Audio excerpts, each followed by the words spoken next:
যা আছে আপনার ভিতরে, কষ্ট, দুঃখ, যন্ত্রণা, সব আল্লাহকে ঢেলে দিবেন ইনশাআল্লাহ। নিজের আবেগ ধরে রাখবেন এখানে, আপনি আল্লাহর জন্য ঢেলে দিবেন। মানুষকে আবেগ দেখা কি লাভ? মানুষ আপনার চোখের পানির মর্ম বুঝবে? মানুষ কি মানুষের চোখের পানির মর্ম বোঝে?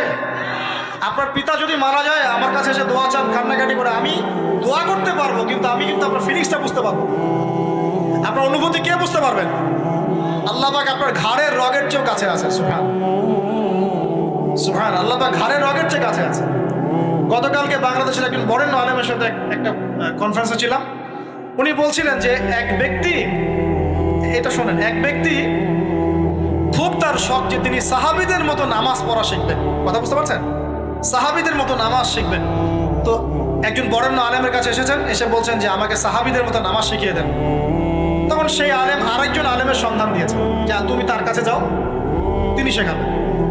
তো সেই ব্যক্তি একটু অবাক হয়েছেন, কারণ যাকে প্রশ্ন করেছিলেন তিনি অনেক বড় মুহাদ্দিস, আর যার কাছে পাঠানো হচ্ছে তিনি অত বড় মুহাদ্দিস নন, কিন্তু আবেদ, আমল করে। তাকে গিয়ে বলছেন উনি আমাকে পাঠিয়েছেন সাহাবী মারা নামাজ শিখিয়ে দেন। তখন তিনি বলছেন ঠিক আছে, সুন্দর করে উজু করে আসো, সুন্দর করে উজু করে আসো। উজু করার সময় খালি খেয়াল রাখবা যে আমি উজু করছি শুধু আল্লাহর সন্তুষ্টির জন্য। কি খেয়াল রাখবেন? উজু করছি শুধু আল্লাহকে রাজি খুশি করার জন্য উজু করছে, আর কোনো উদ্দেশ্য নাই আমার। উজু করতে যাচ্ছে, তিনি আবার বলছেন দাঁড়াও, শুধু আল্লাহকে রাজি খুশি করার জন্য উজু করো। আবার শুরু করছেন, আবার বলছেন শোনো, শুধু আল্লাহকে রাজি খুশি করার জন্য উজু করো। এভাবে বলতেই আছেন, নামাজে দাঁড়িয়েছেন, দাঁড়ানোর আগে বলছেন শোনো, শুধু আল্লাহকে রাজি খুশি করার জন্য নামাজ পড়ো। বলতেই আছেন। এক পর্যায়ে সে ব্যক্তি নামাজ শুরু করলো, নামাজে মনোযোগ এদিক ওদিকে যায়, আর তার মাথায় এটা আসে, এই শুধু আল্লাহকে রাজি খুশি করার জন্য আমাকে নামাজ পড়তে হবে, শুধু আল্লাহকে রাজি খুশি করার জন্য নামাজ পড়তে হবে।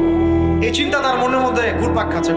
এভাবে নামাজটা সে শেষ করে চিন্তা করছে যে নামাজ তো পুরোপুরি মনোযোগ দিতে পারলাম না। বারবার মাথার মধ্যে এরকম চিন্তা আসছে, আল্লাহ আমাকে তো মাফ করে দাও, নামাজটা আমার মনে হলো না ঠিক মতো। তখন সে ফিরে এসে তার সে ওস্তাদকে বলছেন আমার তো নামাজ এরকম করে পড়লাম, কিন্তু শেষমেশ মনে হলো যে নামাজটা হয়তো কবুল হয় নাই, আল্লাহর কাছে খুব মাফ চাইলাম, আল্লাহ আমাকে মাফ করে দাও, নামাজটা মনে হলো না। তখন সেই যে প্রথম ব্যক্তি যিনি পাঠিয়েছেন তিনি বলছেন এটাই হলো সাহাবী বলা নামাজ। তারা আল্লাহকে রাজি খুশি করার জন্য নামাজ পড়তেন, নামাজ শেষ করে আল্লাহর কাছে ইস্তেগফার করতেন, আল্লাহ কিছুই হলো না। আমার কথা কি বুঝতে পারছেন? অতএব আল্লাহকে রাজি খুশি করার জন্য আপনি আপনার আবেগ, আপনার ইবাদত সব ঢেলে দিবেন, অন্য কারো কাছে কিছু পাওয়ার আশা করুন।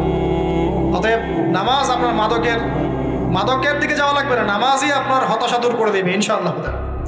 2 নাম্বার আমল হচ্ছে কোরআন তেলাওয়াত। যে ব্যক্তি কোরআন তেলাওয়াত করতে পারে নিয়মিত, তার মনের মধ্যে এই হতাশা, এই ভীরুতা, এই কাপুরুষতা কিচ্ছু আসবে না ইনশাআল্লাহ। আমি গ্যারান্টি দিচ্ছি আপনাকে, হতাশা আসবেই না আপনার মনে যদি আপনি কোরআন বুঝতে পারেন। কোরআনের একটা আয়াত নিয়ে কোনো সময় দেখা যায় 2-3 ঘন্টা সময় পার হয়ে যাচ্ছে, আয়াতটা ছেড়ে সামনে যেতে পারছি না। কোরআনের ভিতরে ঢুকলে আপনি দুনিয়ায় ভুলে যাবেন কি হচ্ছে আশপাশে। আমি এমন অনেক আলেমকে দেখেছি যে একটা বই, পাতলা একটা বই, আরবি বই নিয়ে পড়া শুরু করেছেন, যে ফজরের পরে জোহরের ওয়াক্ত হয়ে যাচ্ছে, বইটাই শেষ করতে পারেন, বুঝতে পারবেন না। যখন আপনি ইলমের ভিতরে ঢুকে যাবেন, কোরআনের ভিতরে, হাদিসের ভিতরে, আপনার দুনিয়ার খেয়ালই নাই। একজন আলেম তিনি এক রাত্রে একটা বই লিখেছিলেন, চটি বই, এক রাত্রের মধ্যে। বলা হচ্ছে তার সম্পর্কে বলা হচ্ছে যে রাতের খাবার তাকে দেয়া হয়েছে, যে আপনি এটা খেয়ে নেন। তো যে খাবারটা পাশেই আছে, খাবারটা খাবো, এটা লিখে খাবারটা খাবো, এরকম তার চিন্তা ছিল। ফজর হয়ে গেছে, বই লিখাও শেষ, খাবার এই অবস্থায় পড়ে আছে, ডুবে গেছেন ভিতরে, খাওয়ার মাথায় খেয়াল নাই। এরকম হয়। একজন মনীষী, বিখ্যাত মনীষী, রিয়াদুস সালেহীন কিতাবের রাইটার, সংকলক আল্লামা নববী রাহিমাহুল্লাহ, এরকম সারা রাত চলে গেছে, পাশে 2টা খেজুর, ওই 2টা খেজুর খাওয়ারই সময় পাবে, হাদিস নিয়ে গবেষণা করতে রাত পার হয়ে গেছে। আমি বলতে চাচ্ছি, যখন ইলমের ভিতরে, কোরআন হাদিসের ভিতরে ঢুকে যাবেন, আপনার দুনিয়ার খেয়াল আপনার চলে যাবে, এই টেনশন, হতাশা, এই সেই বাদ। তখনই আল্লাহ পাক আপনাকে তার পক্ষ থেকে রহমত দিবেন, বরকত দিবেন, আল্লাহ আপনার দুনিয়ার কাজগুলো করে দিবেন ইনশাআল্লাহ।